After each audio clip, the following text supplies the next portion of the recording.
This is Wednesday, week 11, and I'm going to talk about concepts and practice in future proofing. And the reason why I've included a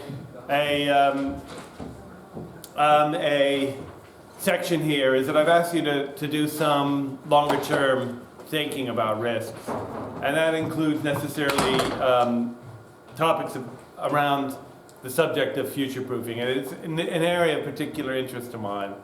And so I've got a little bit of a lecture. It's a short lecture, actually, and it's meant to be presented as kind of a seminar discussion. So feel free to interrupt or to ask questions as we work along. And it's specifically designed to help support your final coursework, your final piece of coursework. So I will make references to the sorts of things you should be thinking about when you are worried about risk for longer term things, and particularly the kind of risks that would impact the asset value, the total value of what your project is doing.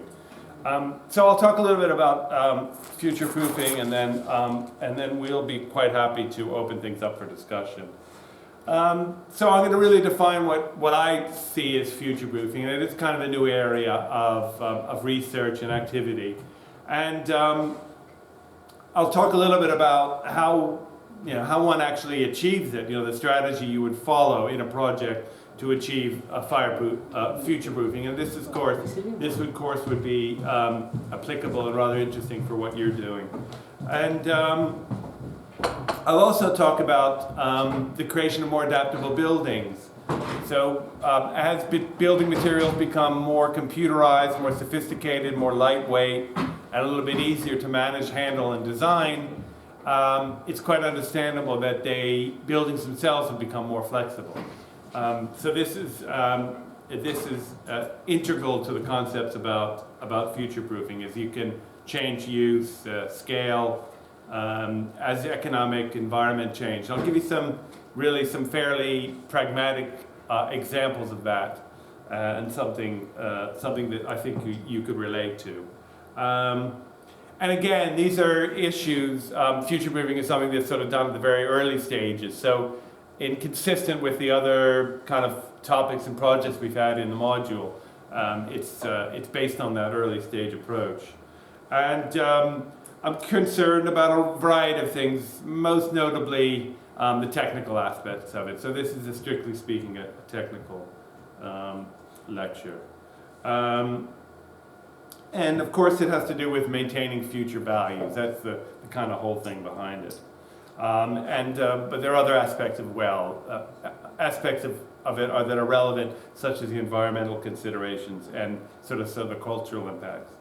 And so anyhow, why is future proofing needed? What does it actually do? And the reality is that buildings, we think of them as being permanent, bricks and mortar and all that kind of stuff, but they aren't permanent. They have a certain lifespan, and you can even calculate the average age, or the average typical lifespan of a building. It's probably less than 100 years before it gets torn down and rebuilt. And certainly when you have big campuses like this one, we've seen buildings in the course of a single career being built and then removed when they've outlived their purpose. The other has to do with the very nature of building materials themselves. They just simply don't last long. The dominant construction material still is concrete, and concrete, you need to keep it dry and keep water off it. If water gets inside or moisture gets inside, the steel reinforcing bars expand, and along with it you get damage to the concrete, and it's just a matter of time before it happens. So it's quite hard to create a perfectly resilient and resistant building. Other aspects show decay as well. Some of this decay is resulting in pollution or weathering or extreme storms or flooding and so forth. So the materials themselves are relevant. Now, I just thought I'd start with an example. And it has to do with changes of use. This photograph might be familiar to you. This is this is Magdalen Street, not to be confused with Magdalen Road, Magdalen Bridge, Magdalen College. This is Magdalen Street, and it's right opposite the Odeon. There's a church on the other side here, and this collection of buildings here is the Debenhams department store, which is the biggest department store in town. And these buildings were actually built at the beginning of the 20th century as housing, sort of high-end housing. And right next, the Randolph Hotel is just down. And about 20 years ago, the Debenhams operated out of these big terraced houses that were designed in a uniform way, that were stuck together so you'd move from building to building within the department store. And about 20 years ago, they retained the facade and they gutted the whole building. And they built a huge commercial space inside with a big atrium and big wide open floors, big spans. So it's a new steel, it's basically a steel structure with concrete infill on the inside and an ancient facade on the outside. The problem we face now is that it looks as though this building is going to become redundant. Debenhams is probably going to close, which means we're going to have to find another use for this building. People aren't going to department stores anymore. People aren't really shopping in Oxford. So it's unfortunate that they went to all this expense. If it had been left as independent buildings in the original form, it could have been much easier to convert them into offices or to student accommodation. It looks like the destiny might be another major refit within about 20, 30 years. And this was a 40 or 50 million pound job. So it's not trivial. But just to, no one could have anticipated at the time Debenhams was riding high. But these are the sort of issues that we're dealing with in future-proofing. What if there's a change of use? What if the building is no longer suited for the particular environment?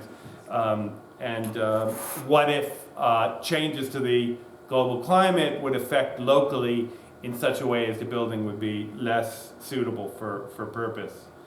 And of course, when we start getting into the realm of the future, trying to anticipate the future by future-proofing, we would are naturally required to consider what might happen in the future. You're guessing, we're making predictions. And often predictions are made based on computer modeling or the output of some technical report. In most cases with the climate change, it has to do with the IPCC agglomerations, which is their compendiums of scientific results, which they summarize in a useful way. But you also require something like a futurist, something who would envision the future and see what sort of buildings are actually required for the future. So an integral part of future-proofing itself is to spend some time and think about what the future is. And of course, futurists abound. There are plenty of people, science fiction writers, and there's other people who sit around and just think about the future. What is it going to look like? Has to be kind of a vision of us sitting inside this natural environment and the built environment. It might be quite different from what it is today. In fact, that's what we think. We think that the next sort of 40 or 50 years is going to be perhaps one of the biggest changes to our natural environment in recorded history. So we are anticipating change, and so the futurists would naturally consider this, and us as project managers and perhaps as architects would think about how we deal with future-proofing. And I just should mention, as a bit of an aside, what a great deal of the effort spent in global climate change research, the output of scientific output, has to do with the creation of these scenarios. And they're creating more than just weather scenarios, so what the average climate might look like, but scenarios about how the economy might adjust as a result of that, or how the built environment may may have to adapt in order to facilitate a more resistant face towards the impacts of global climate change. So it really is about economic, food supply, water supply. All of these things are kind of, massive and complex interrelated systems. And of course, we're working one sort of corner of this and trying to think about how our skills, our practice, gets bended and molded by these sorts of things. So part of the reason why the scenarios are created and promulgated and futurists at work is to provide some sort of inspiration and some ideas for us to piece together some of the more difficult and intractable aspects of what we do. So the futurist has, by its own definition, a kind of a vision, and this vision can be really quite useful if it's used properly. War. You can envision a war with a world without war, or a world without famine, or a world where everyone is well educated. But you could also envision a world where the cities are much better adapted, the built environments much better adapted for the people who are actually living in it and using it. And of course, most of us are living in cities that were designed for the previous generation. We're living in cities that were designed for our parents and grandparents. So there is a real purpose, a real sort of importance of doing this. And when you do put together that part of your report, that I would like to be able to see some of this vision in there. And so I will talk a little bit about how some of the big changes are going to be not only in our environments, our natural environment, climate change, but also in the way that the economy fits together. There's new communication systems that we're using, interconnectivity, data analytics, artificial intelligence, Internet of Things, the smart cities, how all these sort of contribute to what we need to be doing in order to anticipate and plan for the future. So the long and the short of it, when we're future-proofing a project or future-proofing a building, what we're considering is the retention of long-term value. The idea being that the building will be worth more, relatively speaking, in the future than it is now. And this is rather tricky because it is quite easy to for these things to degrade the utility, the usefulness of a structure. It doesn't take much to change whether a building suit its purposes. Let's just talk briefly about sort of on a broader scale of things. This is a picture of Blackbird Leys, which is a housing estate adjacent to Cowley, which is it's in the city. It's in the eastern part of the city, and Cowley was once quite a big manufacturing area, and there's still a factory there. But the housing was built basically to suit 1960s workers, British workers, mainly people coming in from the countryside. There were a big immigration from the continent and from Ireland to work in these factories, and there were a dozen or so located around Oxford, and the housing was appropriate to that. But the housing sticks around, so it's been now 50 or 60 years that these buildings have been here, and now they're not housing factory workers, they're housing high-tech workers. They're housing civil servants or university professors. So the housing we have available to us, the buildings that we have available to us, aren't really fit for purpose. They're fit for somebody else's purpose. And now no one could have envisioned, or no one would have thought about envisioning what the city might have evolved into, because now it's a biotech center, it's an educational center, it's big in tourism, the wages are, it's a rich city. It wasn't this way in the 70s, the 60s and the 70s. It certainly was not a rich place. It was an industrial city, kind of a declining city in many ways. It was losing population. It wasn't a particularly vibrant place. We're left with a housing stock, we're left with a physical infrastructure which is resistant. Now the problem is that all these things have quite a bit of momentum. And when they're building structures now, when they're building not only housing, but office buildings and university lecture halls and laboratories, there's still a little bit of that mentality carried over from the period when this was a factory town. So that's really the reason why I want to get you thinking about retention of future value. Future-proofing has a vital role for construction managers, for project managers. Someone who can come up and say, well, I think it's actually more valuable that you spend a bit more money increasing the ceiling to floor height. You dig the foundations a little bit deeper in case we add another floor on. We allow some wider spacing with our columns so that we can add on or subtract spaces, we can subdivide. All of these features are all of these suggestions at the very early stage during the value management phase of the project really are quite useful. And this is why I've asked you to consider it somewhat. I'll talk a little bit about I'll just delve back a bit into history because these topics, of course, aren't new at all. And when I was a student, really, there was all this talk about sort of the modern house, the house of the future. And some people in the neighborhood had these modern houses. Most of them were kind of leaky and they were kind of concrete. They were kind of cool to look at and to live in, but they weren't necessarily very practical. And the one that I like the most, the one that these concepts took hold, and they were, I'm sure these will seem familiar to you. These were the futurists of the past, the people who were doing future proofing 50 and 60 years ago. This is what they think of, this is what they were thinking about.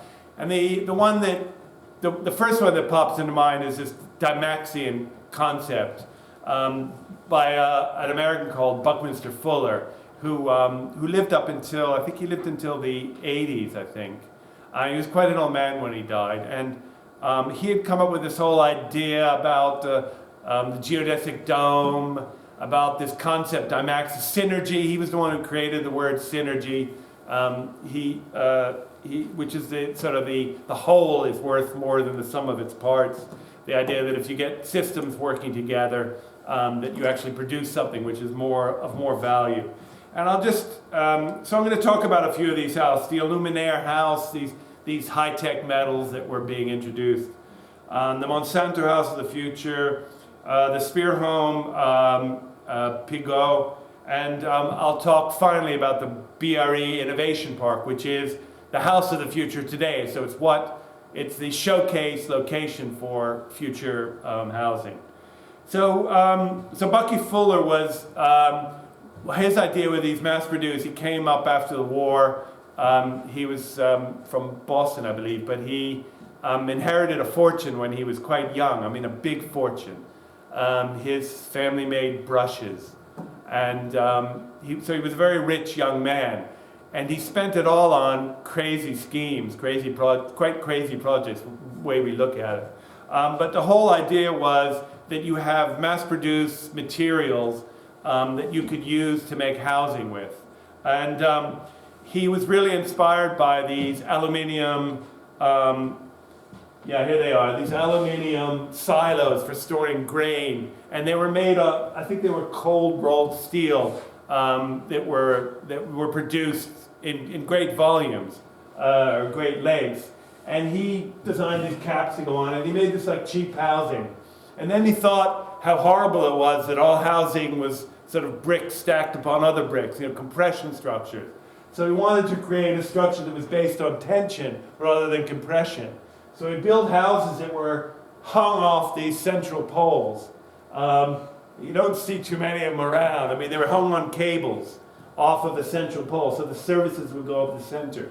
And he extended this to, he loved these round houses, and he extended this to making a car, and he spent his family fortune, which was, he was a millionaire, and he spent it all on the design and the production of this car, which was a three-wheeled device, but it was low, it was highly ergonomic, it was wind efficient and so forth. And then he exhibited it at the World's Fair in New York City. And I guess the most durable thing that he did were these geodesic domes.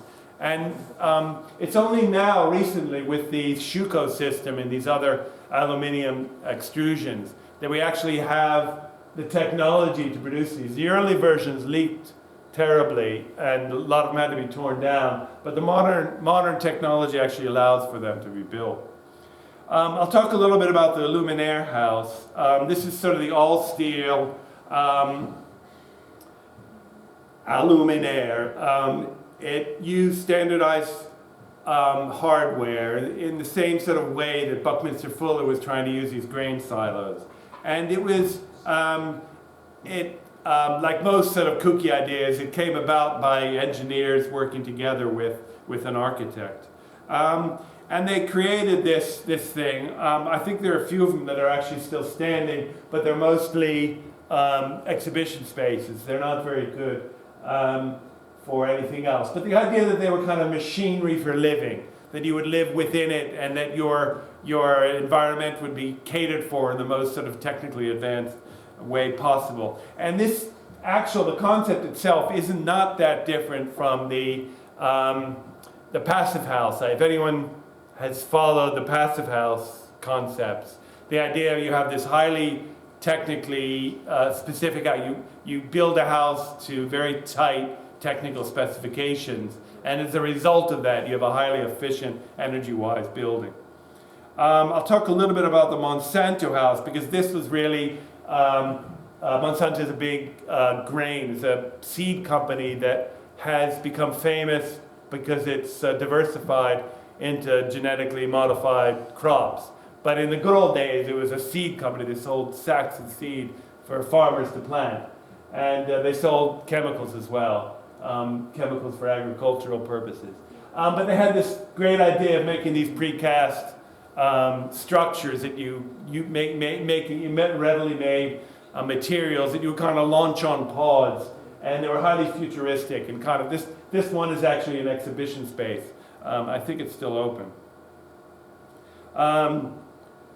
So I'll skip over this a little bit. This is the super home, or the sphere home. I will talk about the BRA Innovation Parks, because it has been a classic field trip for students at university, engineering and architecture, to go visit BRE.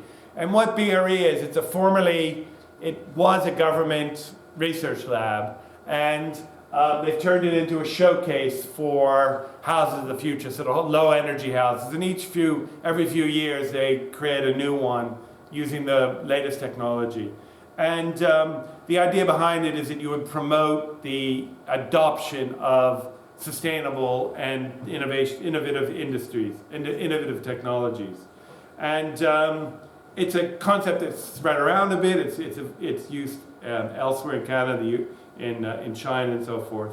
And it's always the key to the BRE is it's always done in partnership with a large industrial partner. So a big steel frame manufacturer, or a company that makes insulation. And and it brings in partnerships. So it's still sort of a semi-public fair. And these are some of the buildings, and I've been a few times. So this is sort of a traditional approach, making it look like a classic. This is a standard side-by-side. And these are all buildings built. This is one with a gigantic array and partial greenhouse. And these are all built with environmental considerations in mind. And it's quite a nice visit. So anyhow, what should you be thinking about? In other words, I did ask you to do some risk assessment about the future. What does it actually mean? And what I'm really looking for is an essay, is a short, maybe 3/4 of a page essay, which just outlines the issues and perhaps describes your approach to dealing with future-proofing. So I've really left it wide open, as long as it's kind of consistent with what I'm looking for and provides me with some some confirmation that you understand what I'm talking about.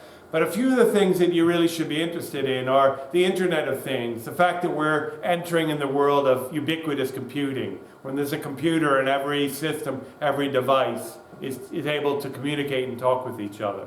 So this idea of Internet of Things, and of course it's integral to the smart city. The other concepts that you should keep in mind when you're writing this is about energy generation and about energy conservation. And of course this is familiar when we've had our discussions about sustainability and the need to reduce our carbon footprint. But there's another consideration, is that we're designing buildings for the present climate. But of course the climate we know is going to change. We're going to have hotter summers, hotter, drier summers, and perhaps wetter, windier, stormier winters. This is sort of one scenario that's being developed now for Britain. So that means we have to be careful about the cooling. So far, most buildings don't have air conditioning in Britain. But it might mean that we should be including within their design a way to retrofit air conditioning. Something that's not often thought about, but you can save a lot of money if you actually design some space and some room, some access points, so that you can retrofit it quite easily. In fact, some buildings are actually built with this in mind. But there's certainly room for things like natural ventilation, shading is really useful, the use of natural features to protect the building from too much insulation. Of course, the flexibility of use. Buildings change use. I've used the example of Debenhams as a classic one. This is a big white elephant sitting right in the heart of our city.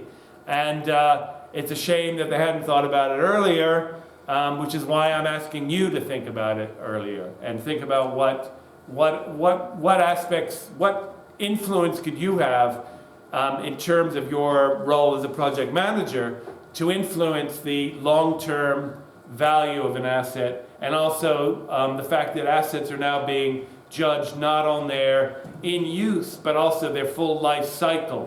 What happens when they get recycled? Are they easy to replenish? Are they easy to change, to adapt, or disassemble? I'll talk a little bit more about the smart homes and the Internet of Things, because certainly that's relevant. And there is this figure which I've taken and displayed here. So the idea behind the Internet of Things is it includes interconnectivity between the various systems that we rely upon. Things like transportation and logistics now, we're increasingly relying on at-home delivery for our food, for our goods.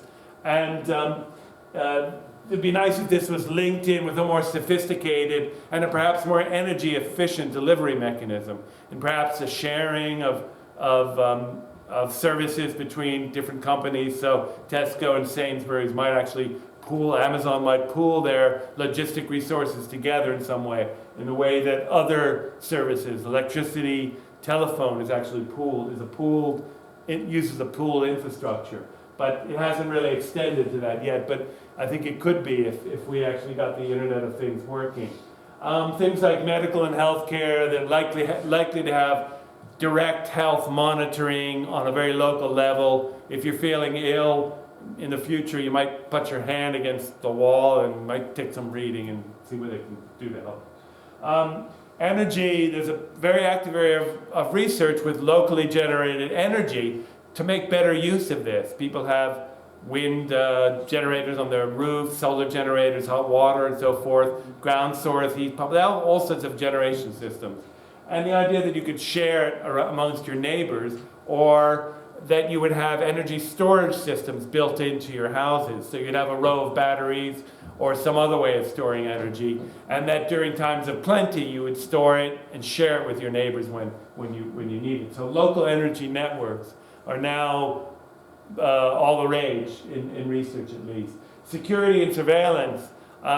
It seems every step of the way this aspect of our lives is becoming more and more confined and constrained. We're building cities now, whether you notice it or not, which are more resistant to terrorist attacks.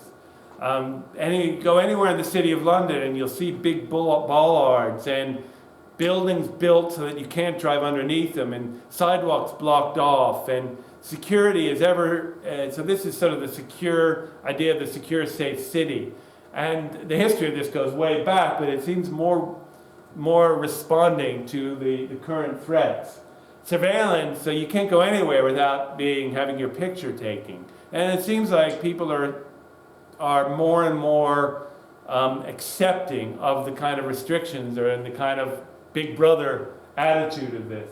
But indeed, the very way that buildings are now being built, they're kind of being built in such a way as to allow themselves to be surveyed or surveillanced and much more accessibly.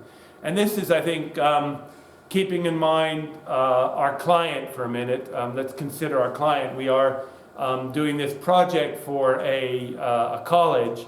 And the college is a sort of a semi-public building.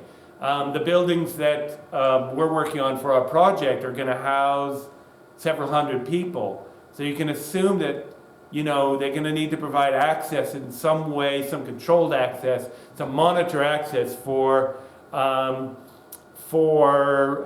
hundred people. And this aspect of it should be considered somehow. These needs might actually change. The technology for surveying and for allowing access might change and improve in some way. So actually, the Internet of Things is sort of drawing us into the future. The requirements to live up to the dream of the Internet of Things and the smart cities. So I think I've gone through a reasonable sort of description of some of the issues.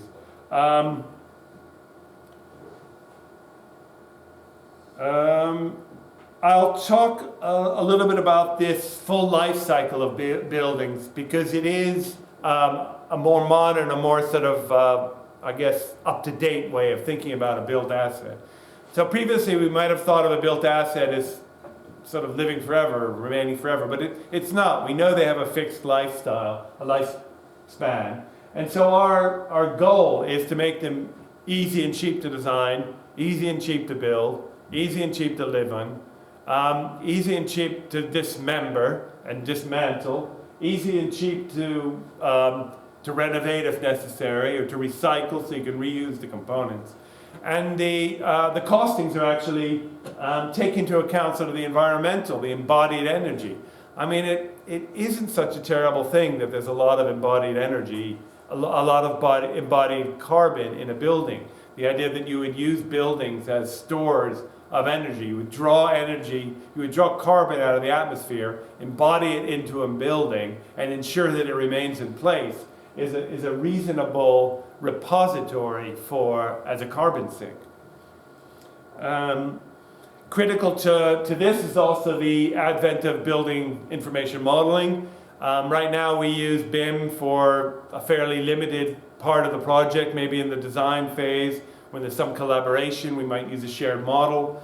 But increasingly, the BIM models will be used to manage the buildings when they're in use, and to manage their energy, and to use the models to propose adaptations to the building that would help save energy or to improve the long-term value.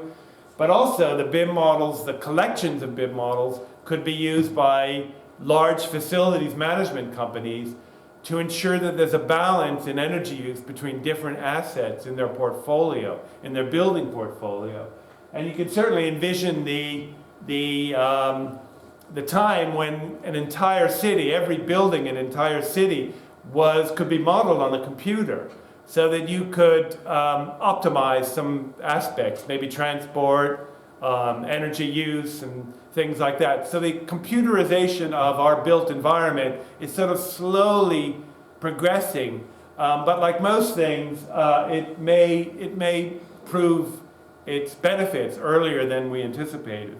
And this is why this concept of this cyclical, this life cycle, is actually more interesting now than it ever has been.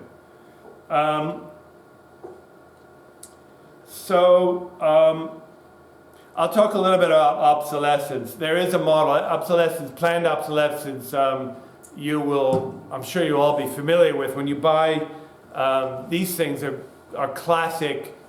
These phones are classic examples of planned obsolescence. The companies make their money by you using them for a year or two, and then they don't work as well. They don't keep up with the technology.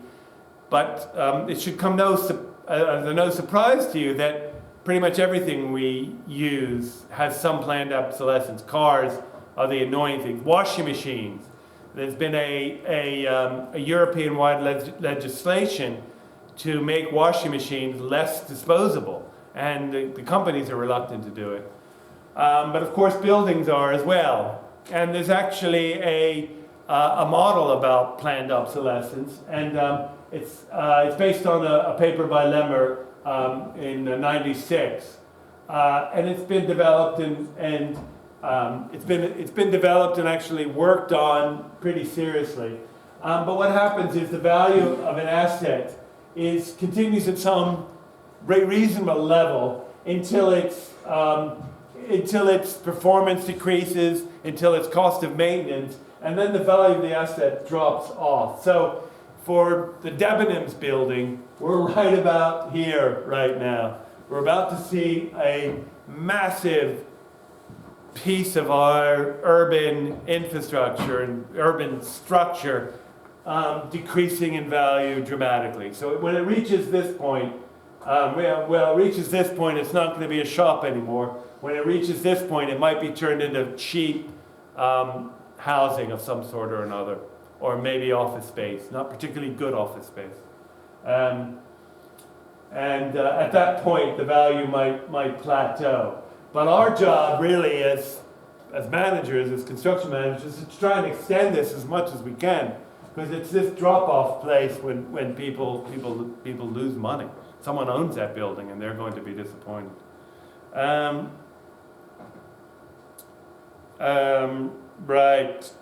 Things vary from place to place.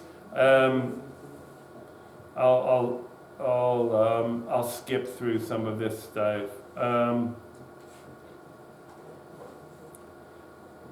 Yes, so I've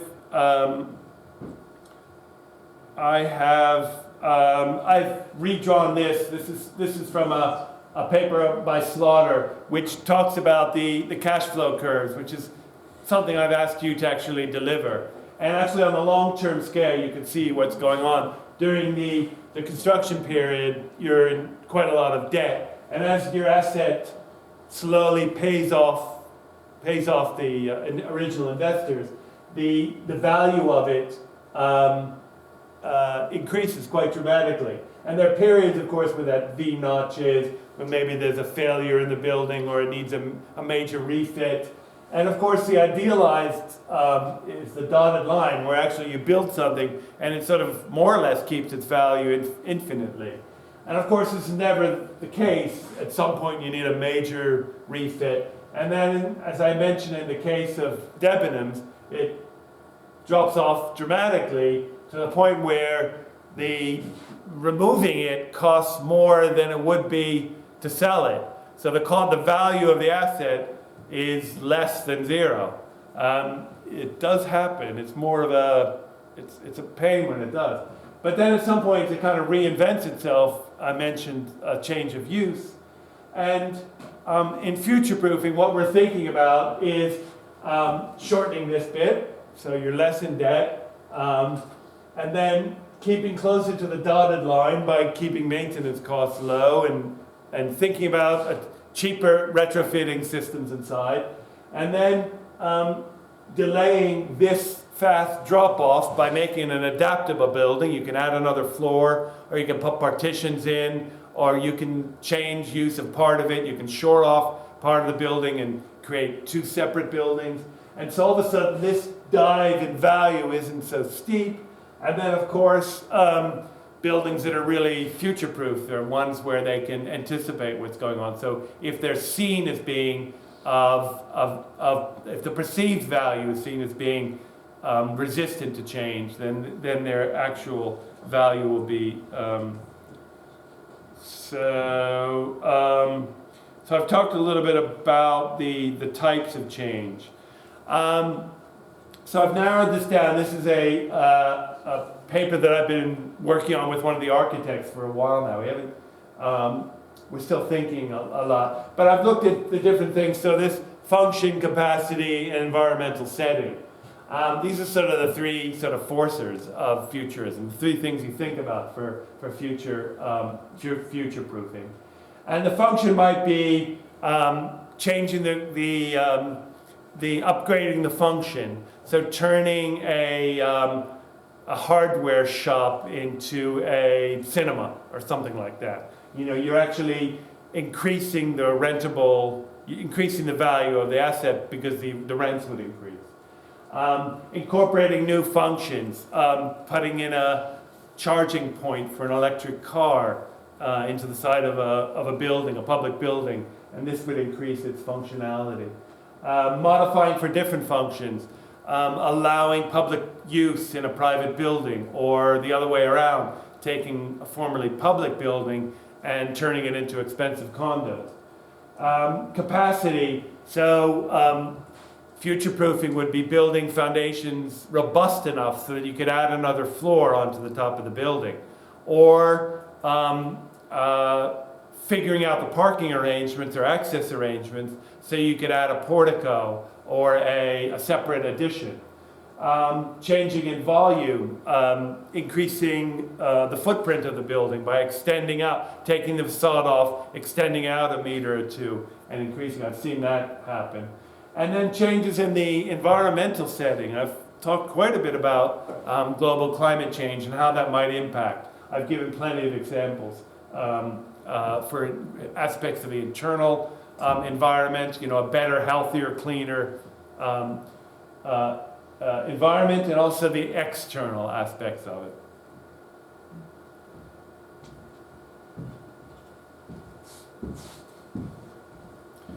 I'll talk about, I'm almost done.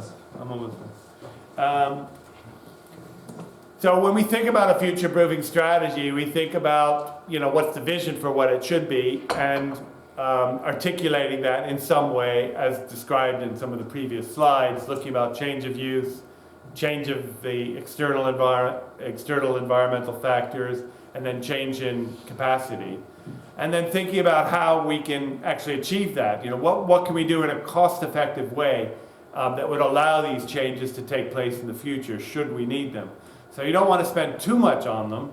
It's a balance between that and spending not enough on them, so the cost in the future is greater, or the building becomes redundant. So this is this idea behind establishing this sort of strategy for how you would arrive at a future proof. So anyhow, I'll wrap things up right now by saying that the lecture was actually delivered in a way to support the sections that you have to write in your report, where I ask you to take a look at the future risks and to realize that actually this is wrapped up in a much larger vision for a future proofing of built assets. So what I'm asking you to do is one integral but small role within a much bigger process. And the idea behind future proofing is that, armed with the kind of information we have at our fingertips, which is sort of the cost of the asset, how much it is to build it, how long it takes to build it, what are the problems, what are the hazards associated with a certain building technique, what we can add as constructors that would allow future proofing to take place. And this, of course, relies on the development of some kind of strategy. That is, the strategy is sort of the balance in between the cost and the benefit, and figuring out how to make that balance work, how to actually use it for your benefit. And of course, there's plenty of good examples of future proofing. We all know them, we've all seen them, and I'll give a couple of them here. So these are two. I'll give a couple of them here. These are really two traditional forms in Oxford. This is St. John's College, which is on St. Giles. If anyone's visited there, it's the most impressive, one of the most impressive colleges It has some fantastic modern architecture as well as ancient. And this is the Islamic Studies Center, which is just down the hill from here, and it's the newest sort of college built on the traditional form. Now, I've toured here several times. It's quite an astonishing building. So this is Marston Road, and our campus sits, well, that way. And it follows the traditional form. It's from the air, it's impossible to distinguish. This is a small mosque. This is a lecture theater.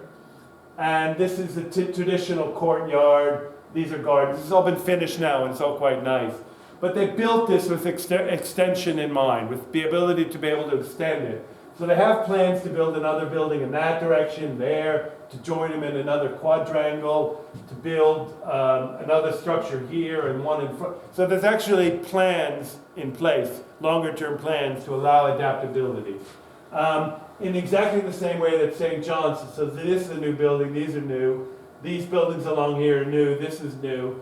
This is new. There's another building, I don't think, which is actually visible here. So this idea behind extendability is really quite common. It's something we're used to. And this is another perfect example of this is Wolfson College, which is on Linton Road, just in North Oxford. It's on the River Charwell, so we can't see it from here, but it's really quite close. And this building was built, it's a modern concrete building built in the late 60s, I think.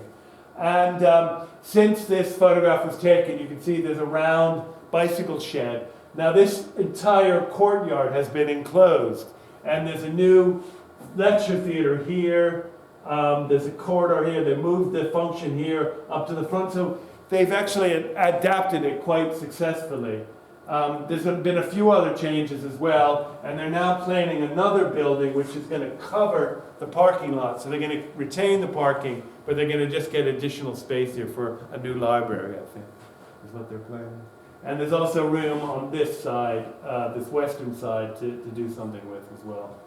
Anyhow, that's the end of my lecture today. Thank you very much for your attention. Any questions? Yes, in terms of what's the lifespan of this project, this development, like 30 years, 40 years?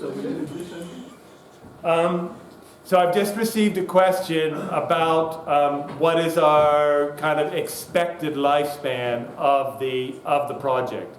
Well, the truth of the matter is when they go to build a building,